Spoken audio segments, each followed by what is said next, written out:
Hey there, everybody. It's me, Alex, and today I'm going to be doing a review of Chompy Mage for the game Skylanders Imaginators. Now, I'm going to give you a full rotation preview shot here. This is known as the Jingle Bell variant of Chompy Mage. He is a sensei of the life element, and the thing that makes him so silly and fun to be around is that he is the leader of the Chompies, at least his band of Chompies, and his gimmick was that he was raised by Chompies and that he really really loves Chompies.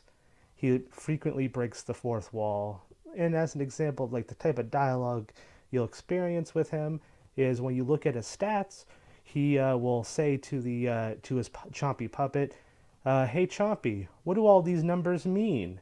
And then he will speak in his puppet voice. He goes, "I don't know. I'm just a puppet." Um, he is of the bazooka class type, as you can see from that bazooka symbol, at least on the front corner there. And there's a picture of him in action doing a barf attack. He has four attacks in general, followed by an ultimate where he goes on a pogo stick and does a massive explosion in an AOE when he does his special maneuver. The three basic attacks are that he shoots his bazooka, and his bazooka has a chompy in it. That when it collides with the enemy, the chompy comes out and starts attacking.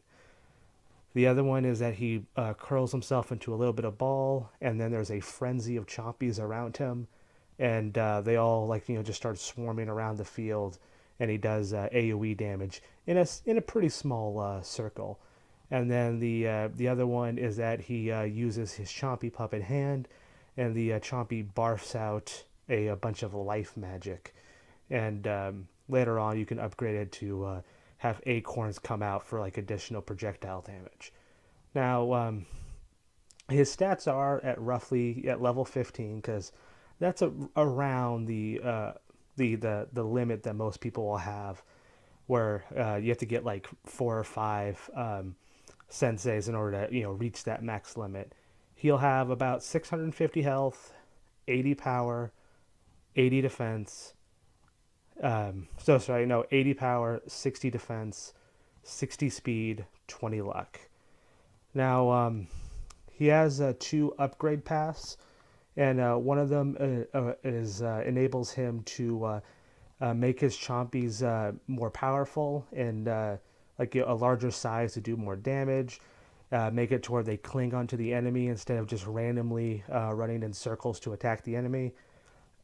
And then also followed by have the ability to have a bunch of chompies spawn as he's doing his tumble ability. When he turns himself into a little ball and starts moving around. Overall, this character is really, really useful in Skylanders. One of the besides his charm, of course, of why you want to play as him, he's pretty adorable to listen to his voices and his mannerisms and such. But he had oftentimes because of the enemy AI, the enemy will fight his chompies more than try to target him. Out of I think there's like roughly 18 bosses. Again, it depends on which optional levels you play through. But he makes it to where the boss did not even bother targeting him. And only two of the enemies that did target him, two of the bosses, because the levels were specifically designed around either the boss charging at the main character, or that there was just not enough room to actually utilize the chompies that he summoned. So he's pretty ridiculous.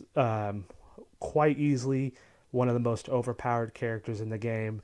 And if it wasn't for the fact that he's between $50 for the Christmas variant and $130 or more for his normal color scheme, I would make him an easy recommendation.